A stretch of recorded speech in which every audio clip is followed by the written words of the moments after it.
Assalamualaikum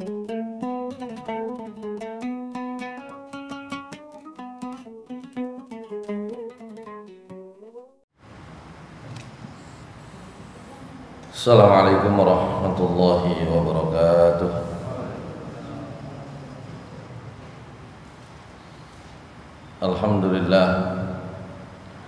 Alhamdulillahilladzi arsala rasulahu bil huda wa dinil haqqi liyudhhirahu 'ala ad-din kullih wa kafaa billahi shahida.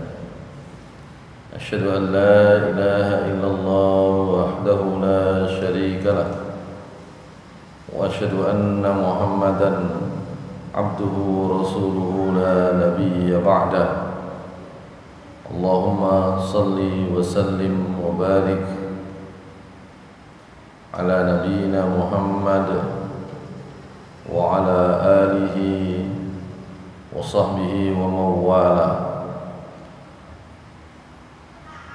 Rabbi shrah li sadri wa yassir li amri wahlul 'uqdatam min lisani yafqahu qawli.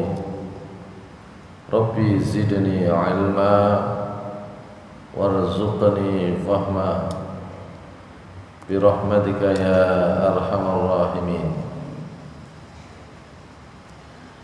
Hadirin jamaah salat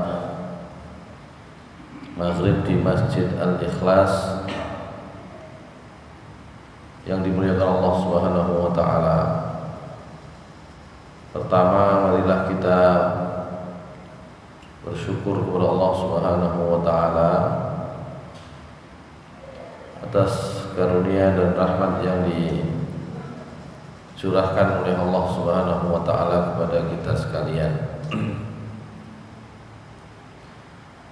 Salawat dan salam mudah-mudahan senantiasa tercurah kepada Nabi kita Nabi Muhammad sallallahu alaihi wasallam, kepada keluarga beliau, pada para sahabat-sahabat Rasulullah sallallahu alaihi wasallam yang mulia, kepada siapa saja yang mengikuti jalan Rasulullah sallallahu alaihi wasallam hingga hari akhir nanti.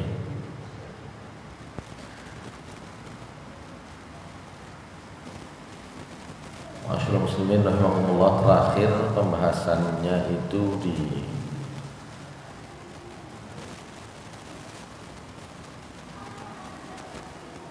hukum pernikahan, insyaallah.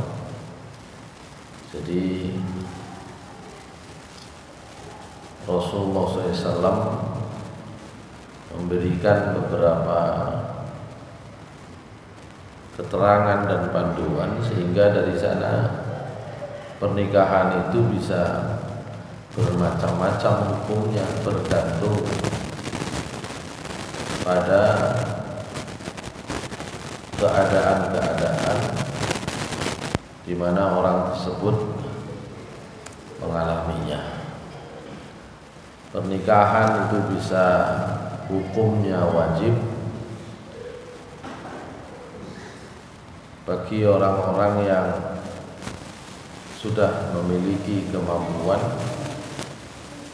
tapi di saat yang sama orang tersebut tidak bisa menahan diri jatuh kepada dosa. Artinya ada prioritas. Biasanya kalau ada anak sekolah sudah di tingkat SMA,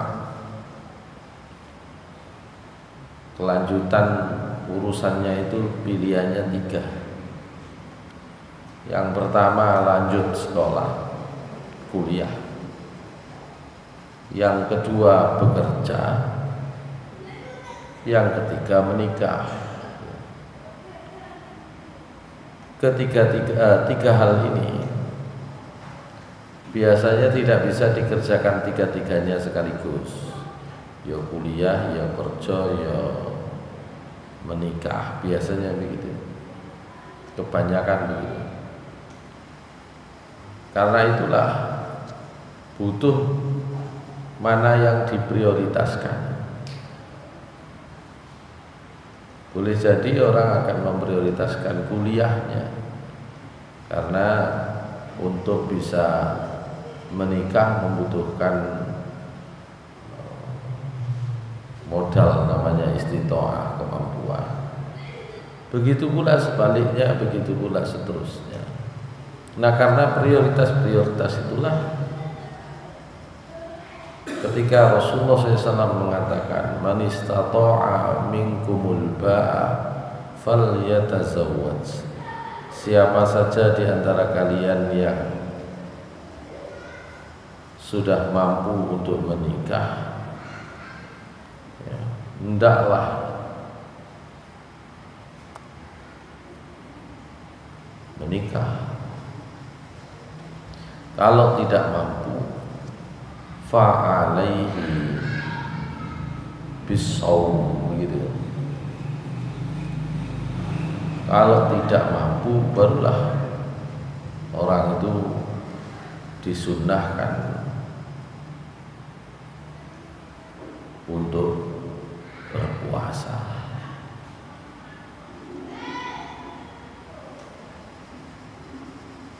Bisa juga menikah itu hukumnya sunnah.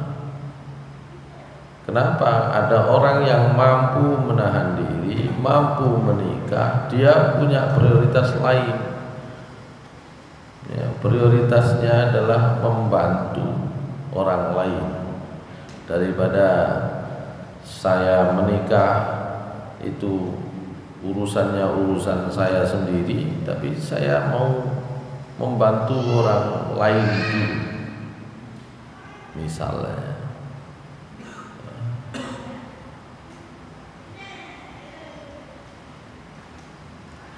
maka menikah itu dalam kondisi seperti ini hukumnya bisa sunnah,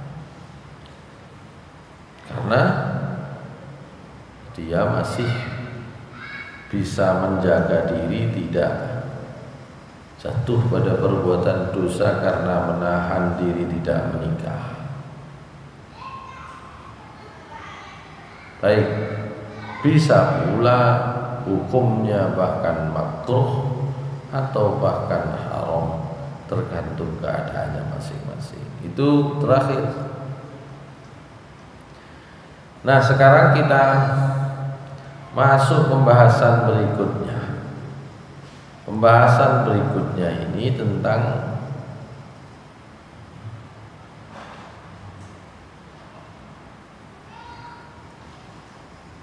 larangan membujang. An-nahyu 'anit tabattuli lil qadiri 'ala zawaj.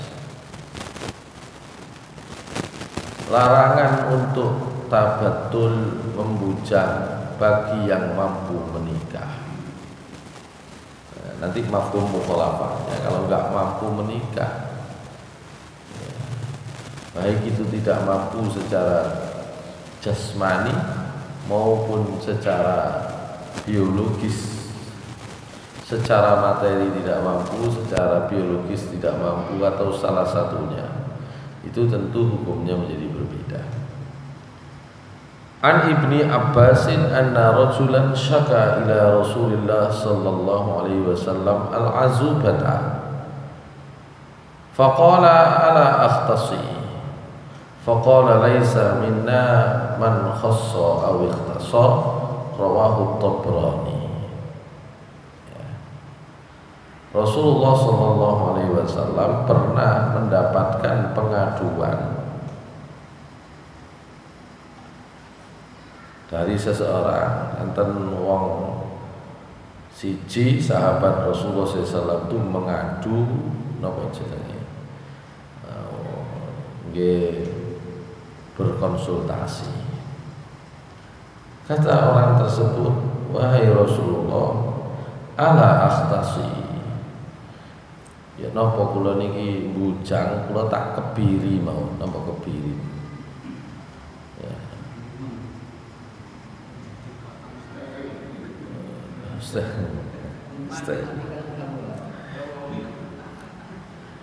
Ya.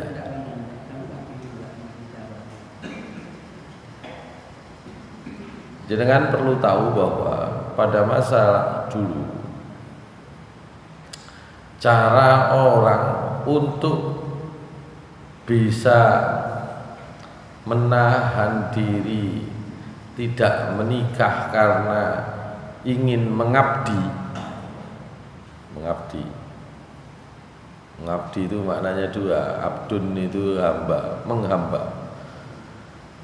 Di kalangan orang Kristen, di kalangan pengikut agama Nasrani, mengabdi itu ya mengabdi di gereja, ya khusyuk kira-kira, supaya tidak berpikir ya tentang pernikahan, menikah, menyukai orang, menyukai perempuan. Padahal sing nopo konsultasi agama kan akeh macam-macam gitu ya. Maka itu caranya adalah dengan mengebiri. Jadi cek mboten nafsu. Umpama nafsu nggih mboten saged lapo-lapo. Umpama kepingin mboten saged lapo-lapo. Itu satu. Yang kedua, kalau jenengan pelajari juga di zaman dulu, orang mengabdi itu mengabdi kepada raja, mengabdi kepada raja. Waktu itu kekuasaan raja. Raja itu kan punya banyak selir, punya banyak istri. Nah, sing ngurusi urusannya selir, sing jaga istri-istri raja, sing joko niku kan nggih wong lanang-lanang sing joko niku. Nang dia dikawal. Kan gitu ya. Kemana saja dikawal. Nah, caranya supaya tidak macam-macam ya dengan istri raja, maka pilihannya dia dikebiri atau mengebiri. Nah, gitu. Wis, kon tak bayari akeh, tapi saya tertarik dengan selirku, ya kamu harus dikebiri. Atau sebaliknya, ya karena dia niatnya adalah untuk mengabdi, ya sukarela mengebiri gitu. Itu ceritanya mengebiri. Nek kula panjenengan ngene gak lalar gawe mengebiri kan gitu ya, enggak ada ininya kan gitu ya. Meskipun orang Indonesia sing mangani sego pecel itu kadang dikebiri ya wis kapito gak sepiro niku. Gak sepiro wani. Orang Indonesia. Beda wong kono panganane iku daging, panganane kambing, panganane ya masalah atau niku. Nang mriki panganane kangkung ambek niku gak sepiro masalah. Ya. Jadi orang ini pernah bertanya kepada Rasulullah SAW, ala akhtasi, kula niki mboten napa-napa mengkebiri. Ya. Rasulullah SAW bersabda, laisa minna man khassa aw ikhtassa. Ya. Bukan termasuk golongan kami orang yang mengebiri atau minta dikebiri. Gitu ya. Rawahu Tabrani. Dalam riwayat yang lebih panjang enten ceritoni Rasulullah SAW melanjutkan, karena pertanyaan itu dilanjutkan. Ya, inna khisa'a ummatis siyam. Carane ngempet dari umatku itu adalah dengan puasa, tidak melakukan pengkebirian secara fisik, ya. Masyaallah muslimin rahimakumullah. Niku hadis riwayat At-Tabrani.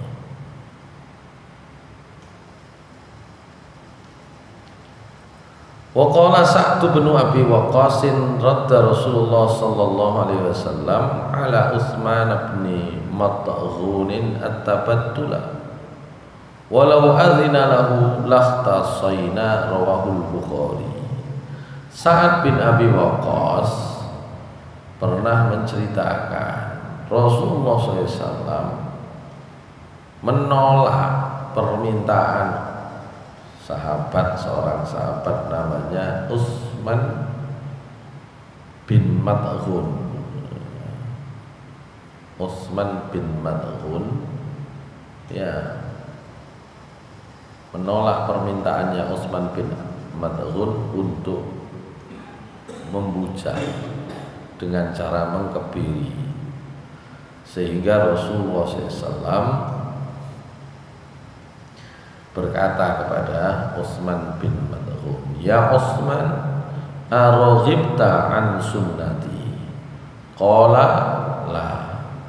Wallahi ya Rasulullah, walakin sunnataka atlub. Qala fa inni anamu wa usalli wa asumu wa uftiru wa ankihun nisaa fattaqillaha ya Utsman fa inna li ahlika 'alaika haqqan wa inna li dhaifika 'alaika haqqan wa inna li nafsika 'alaika haqqan fasum wa aftir wa salli wa nam.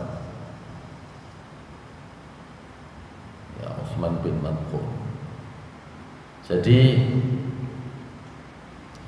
Rasulullah Shallallahu Alaihi Wasallam itu akhirnya karena ada seorang sahabat namanya Utsman bin Mad'un niku napa niku mengajukan diri tidak menikah, maka dipanggillah Utsman bin Mad'un oleh Rasulullah, dan kemudian Utsman bin Mad'un diberitahu, "Araghibta an sunnati?"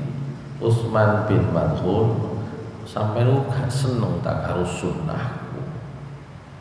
Maka kata Utsman, "Tentu saya justru ingin mengikuti sunnahmu wahai Rasulullah SAW." Nah, kalau begitu kata Rasulullah SAW kepada Utsman bin Mad'un, "Ketahuilah, saya ini benar-benar anamu wa usolli, saya tidur ya saya sholat, wa asumu wa uftiru, saya puasa ya saya iftar." Iftar itu artinya sarapan ya. Wa ankihun nisaa, saya juga menikahi istri-istri. Fattaqillaha ya Utsman, bertakwalah kamu kepada Allah wahai Utsman, karena keluargamu punya hak atas dirimu, tetanggamu punya hak atas dirimu, dirimu sendiri punya hak atas dirimu. Ya awakmu dhewe duwe hak. Oleh karena itu kalau mau silahkan puasa, tapi wa aftir, berbukalah, artinya ya yo poso yo gak poso. Wa sholli, silahkan sholat, wa nam, tapi juga tidurlah. Jadi kalau di Kristen, di antara cara untuk menunjukkan kebaikan, pengabdian baik kepada Tuhan maupun kepada apa istilahnya institusi gereja itu dengan tidak menikah. Makanya Rasulullah SAW mengatakan la rahbaniyata fil Islam, nggak ada di Islam itu kok sunnah menjadi apa, pendeta yang tidak menikah itu nggak ono. Sebaliknya, orang non muslim melihat Nabi duwe bojo niku aneh. Nabi kok rabi ya, kapan ngurusi umate, repot ngurusi bojone dhewe. Itu pikirannya. Kok papat? Nabi gak papat, 9 dalam waktu bersamaan, kan gitu ya. Wah, rame orang. Maka Allah Subhanahu wa taala sebenarnya sudah menjawab. Ya, wong niku sadurunge ngomong Gusti Allah niku pun ngerti, sadurunge ngarani, sadurunge ngilokno. Sebelum maido mencaci, ya Allah Subhanahu wa taala tentu sudah tahu lebih dulu, maka turunlah surat Ar-Ra'd ayat 38 dan 39. Coba aja dengan bisa lihat di dalam surat Ar-Ra'd ayat 38 dan 39.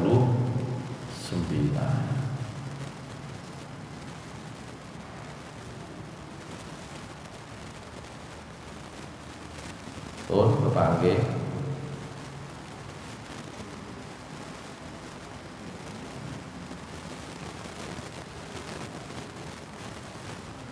أعوذ بالله من الشيطان الرجيم ولقد أرسلنا رسلا من قبلك وجعلنا لهم أزواجا وذرية وما كان لرسول أن يأتي بآية إلا بإذن الله لكل أجل كتاب.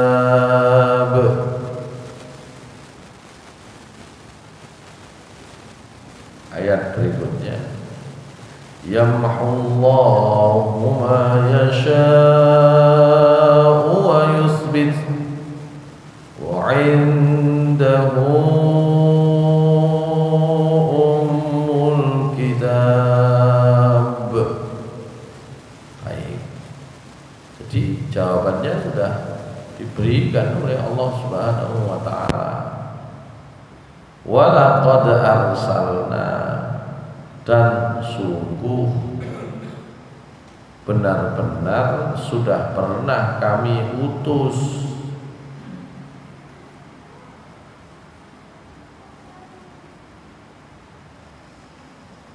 min qablika, sebelum kamu wahai Muhammad.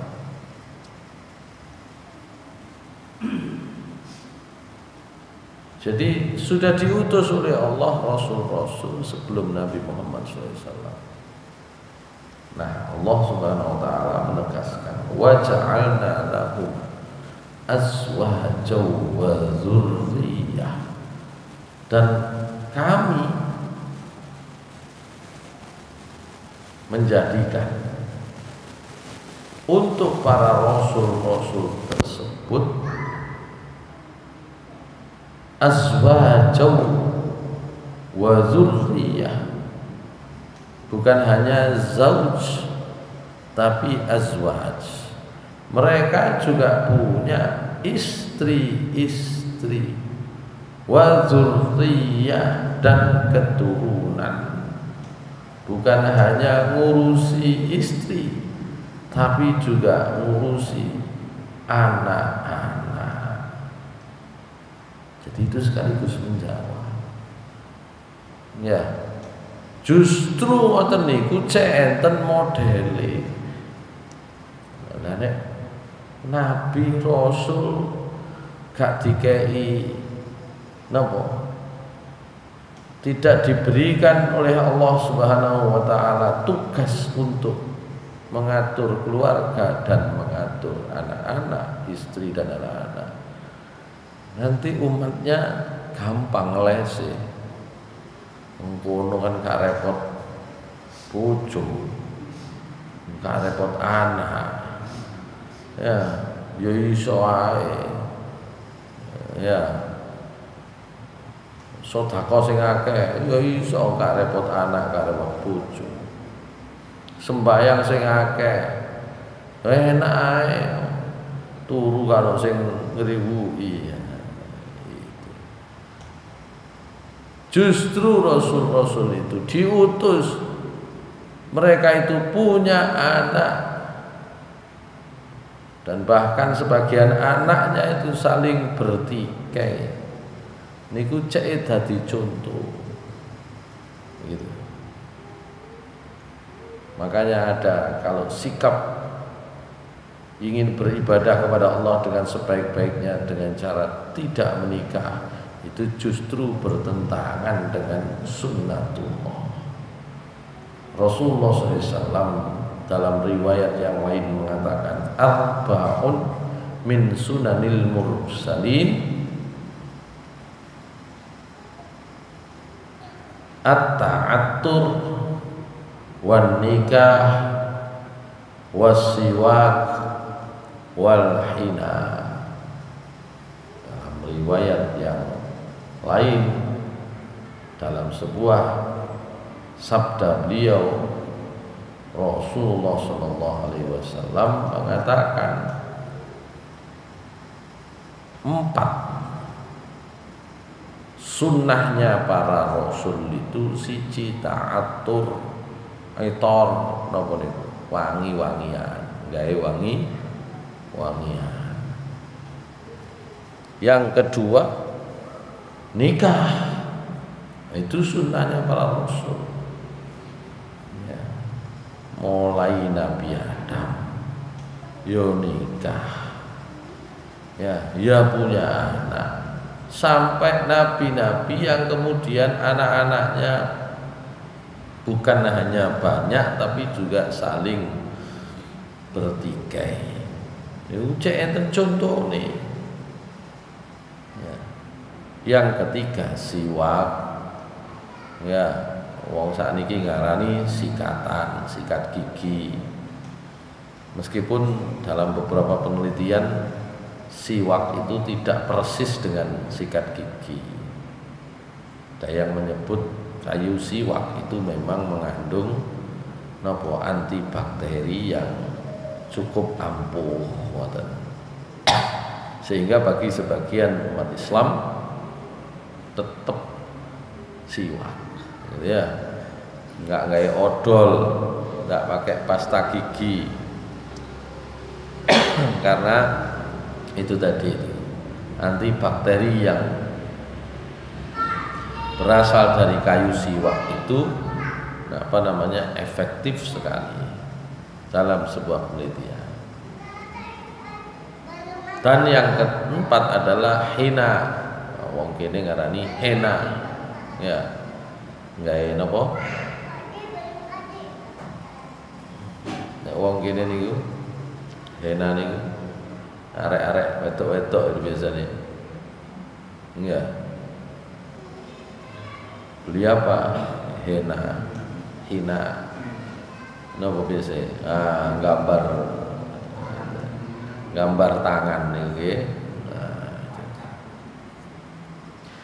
Yang jelas Nabi dan Rasul itu menikah. Karena itu Allah Subhanahu wa taala menyatakan dengan jelas. Ya. Walaqad arsalna rusulan min qablika wa ja'alna lahum azwajan wa dzurriyyah.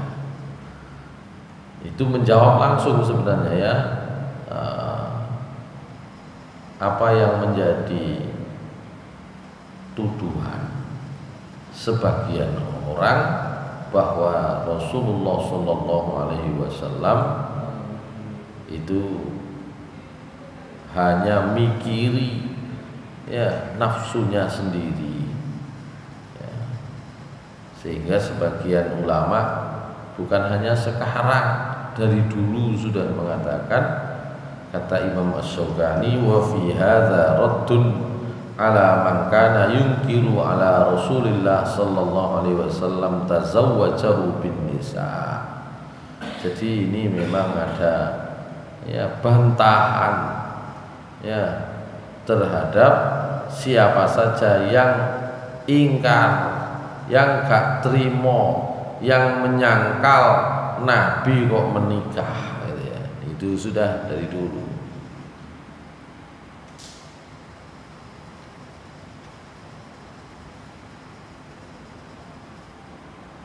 Baik, kita lanjutkan tadi itu ya.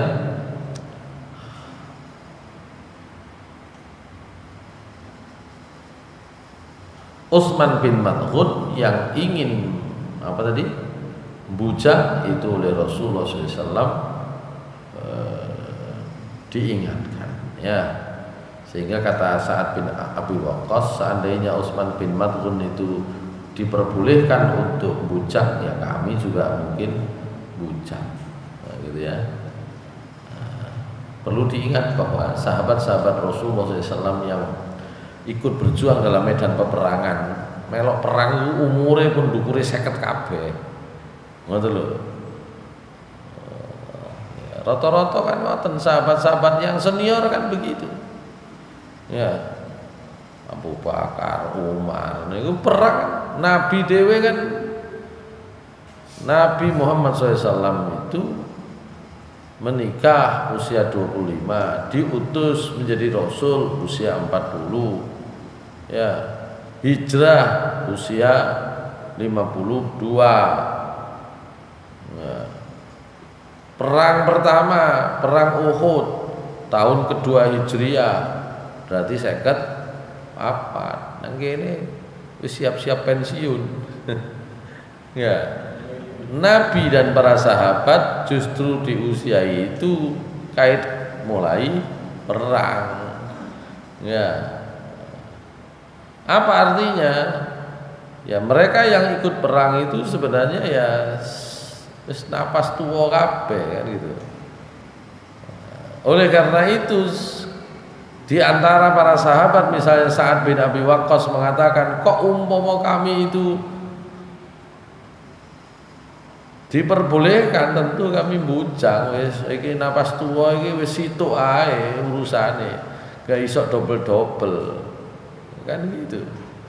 Wis urusan agama tok ae wis ngentekno waktu, ngentekno pikiran. Kok umpama boleh untuk bujang, tentu kami bujang. Kok umpama Utsman bin Mad'un itu yang menyatakan keinginan membujang itu diperbolehkan, ya kami juga pengin, wis gak mikiri liane wong napas tuwek kabeh kan gitu. Ya, oleh Rasulullah gak boleh kan gitu ya.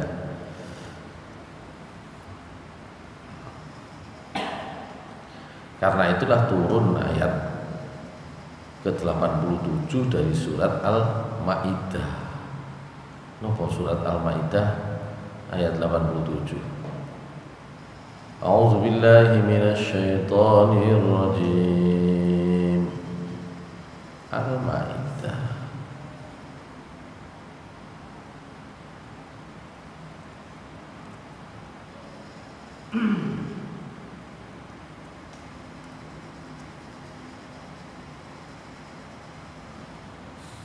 ayat 87.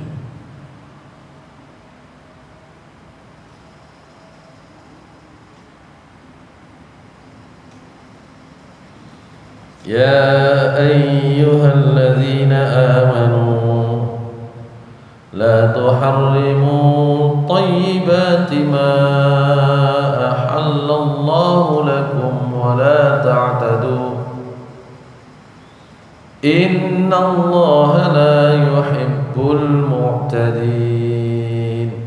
Wahai orang-orang yang beriman, jangan kalian haramkan perkara-perkara baik yang sudah dihalalkan oleh Allah kepada kalian. Wala ta'tadu, janganlah kalian melampaui batas. Innallaha la yuhibbul mu'tadin. Sesungguhnya Allah tidak menyukai orang-orang yang melampaui batas. Jadi sudah diingatkan oleh Allah Subhanahu wa taala bahwa perkara-perkara baik termasuk di dalamnya yang disebut oleh Allah sebagai perkara baik itu menikah, itu jangan sampai diharamkan. Wong itu oleh Allah disebut baik, kok mau ditinggalkan? Jadi ya termasuk yang lain-lain sama sebenarnya. Artinya apapun yang baik jangan diharap.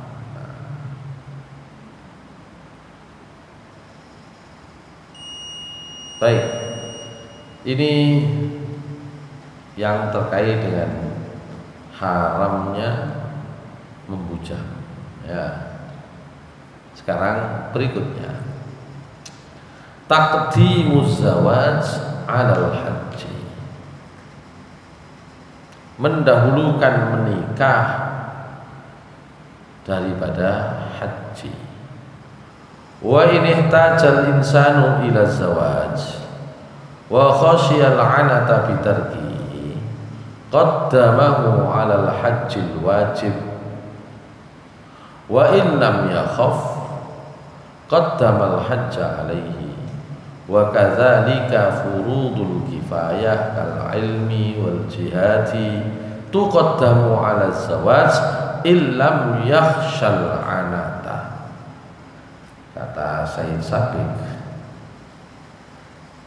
kalau orang itu sudah masuk kategori mendesak menikah dan dia khawatir jatuh pada perbuatan dosa zina kalau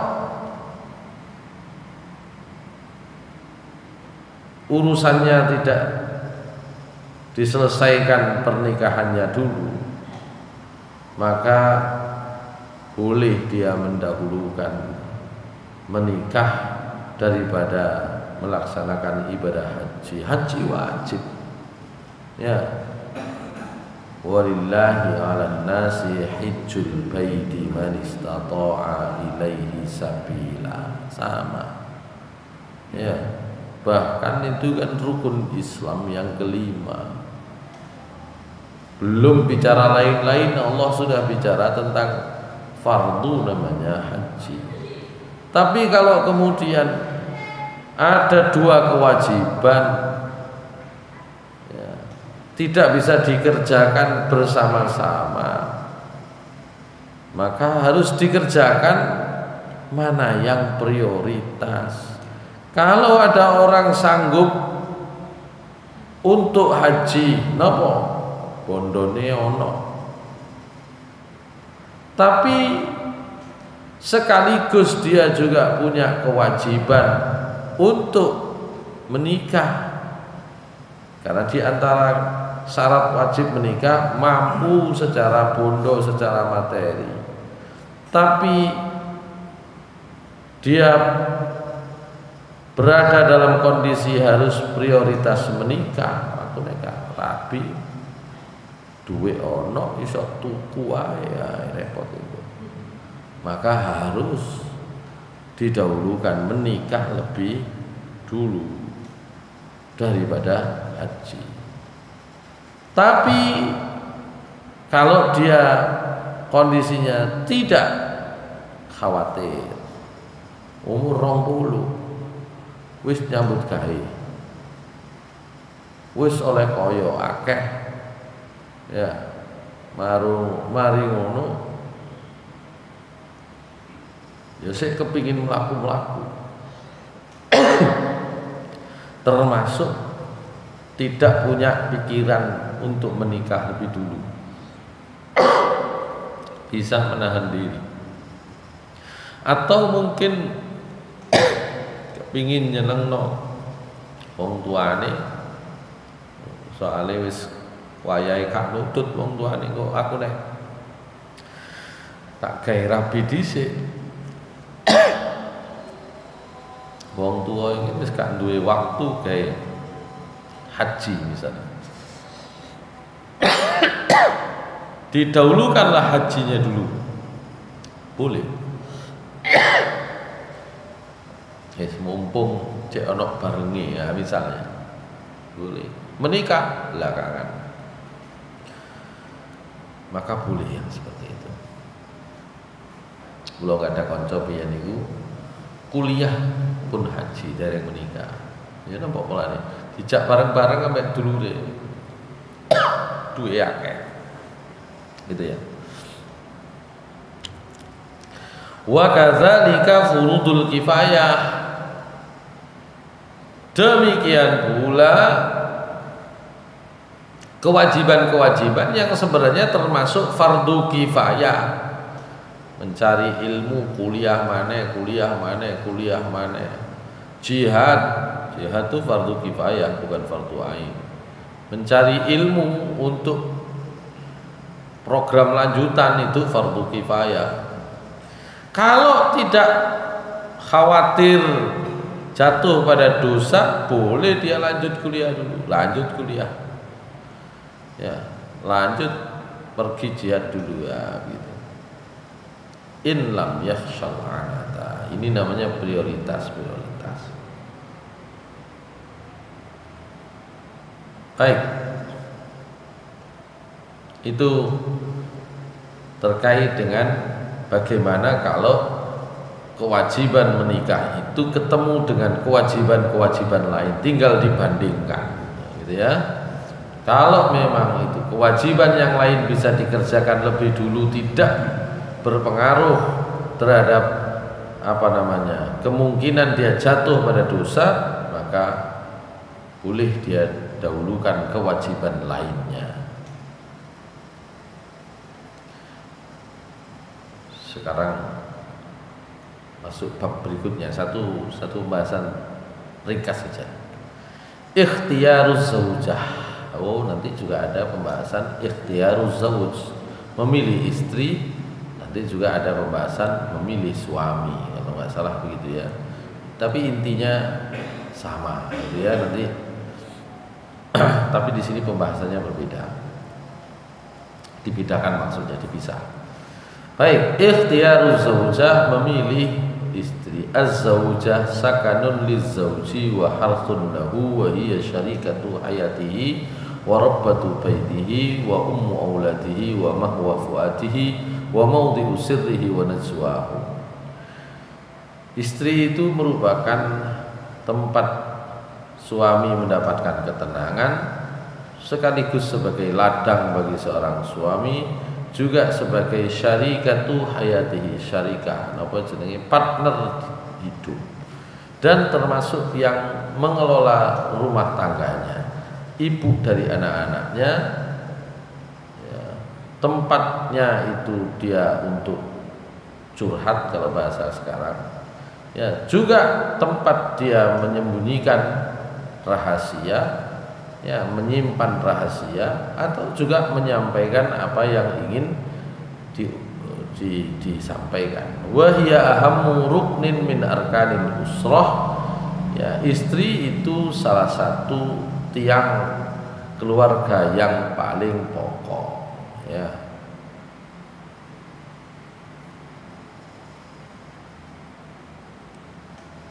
Termasuk wahia al-munjibah lil aulad, istri itu yang mencetak, gampangane ngono ya, anak-anak. Karena dari istrilah yarisuna katsiran minal mazawa wazaya wasifat. Karena dari istri itulah sifat anak-anak, karakteristiknya itu diwarisi ya. Termasuk terutama adalah dalam hal perasaan ya. Wa tatarabba malakatuhu, termasuk napa jenenge malakah itu, malikah atau malakah bahasa Arabnya itu bakat apa saja itu bisa tumbuh ya. Biasanya tumbuh karena diasah oleh seorang ibu atau oleh seorang istri. Wa yatalaqqa lughatuhu, termasuk bahasanya. Jadi termasuk bahasanya itu artinya omongi ya, omongi. Wa yuktasabu katsiran min taqalidihi wa adatihi, dan wa yata'arrafu dinuhu wa yata'awwatu sulukul ijtimai. Wa min ajli hadza uniyal islamu bi ikhtiyari zaujah salihah wa ja'liha khairu mata'in. Karena itulah Islam memberikan perhatian bagaimana memilih seorang istri, karena dia nanti akan menentukan itu semua ya.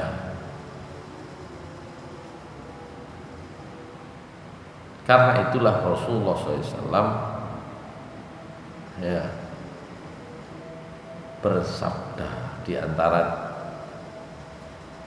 cara beliau memberikan kita panduan memilih istri, Rasulullah SAW pernah bersabda ya, di mau hadis ini. Oh ini, iyyakum wa khadra'at diman, kata Rasulullah SAW. Jadi kata beliau, iyyakum,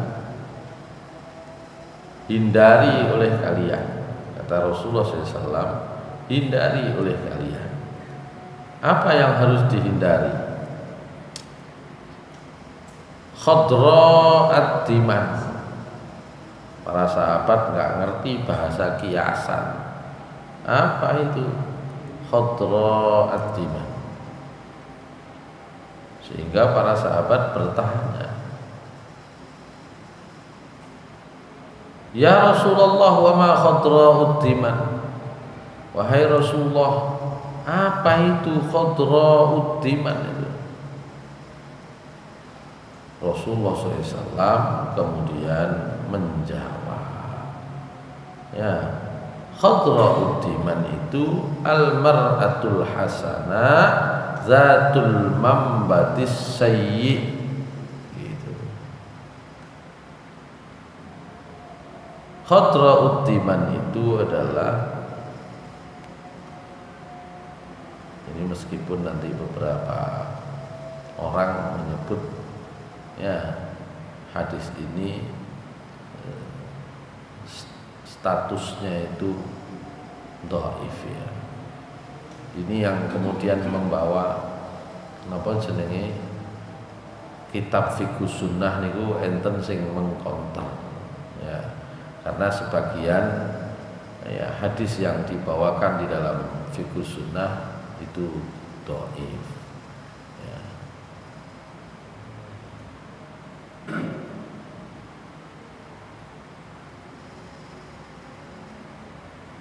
Apa itu khadra'ud diman? Kata Rasulullah SAW, al-mar'atul hasanah fil mambatis su, perempuan yang baik, yang cantik ya, fil mambatis su, tapi berasal dari tempat tumbuh yang jelek ya. Secara makna sebenarnya bagus saja secara makna. Jadi jauhi calon istri masih ayu tapi lingkungannya elek, kan gitu ya, gitu ya, kira-kira gitu. Secara makna boleh, tapi secara hadis periwayatan hadis ini oleh banyak ahli hadis disebut la yasihhu, enten sing muni dhaifun jiddan, ada yang menyatakan dhaif, jadi begitu.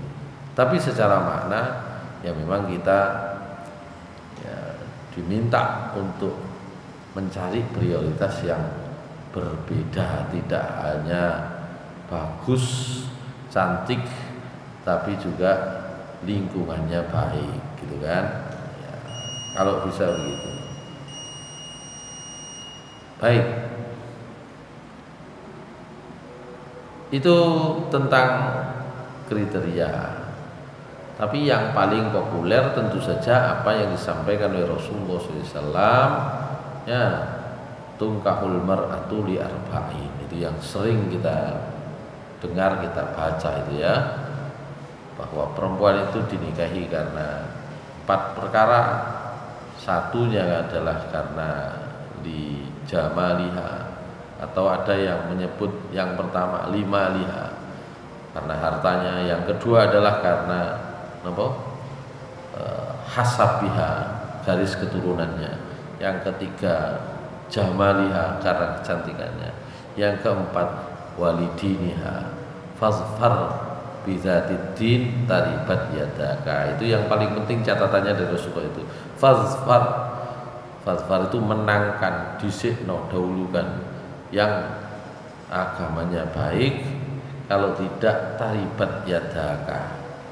Taribat itu turab itu lemah, yadun itu tangan. Kalau bahasa gampangnya nek gak ngono tanganmu napa gabul lemah kabeh. Artinya kalau tidak mendahulukan yang memiliki agama yang baik, ya tentu banyak masalah gitu ya.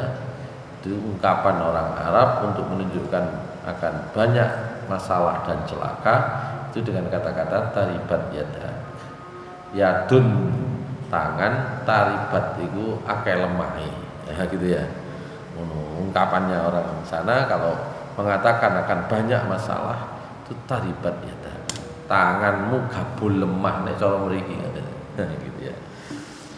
Itu tentang kriteria secara umum. Sebenarnya sama nanti ketika memilih calon suami juga sama, pilihannya juga kurang lebih begitu ya, meskipun nanti ada pembahasannya sendiri gitu ya. Nah, sementara begitulah yang bisa kita bahas pada petang hari ini ya. Pertama kita mempelajari dilarang dalam agama itu kok niat bujang.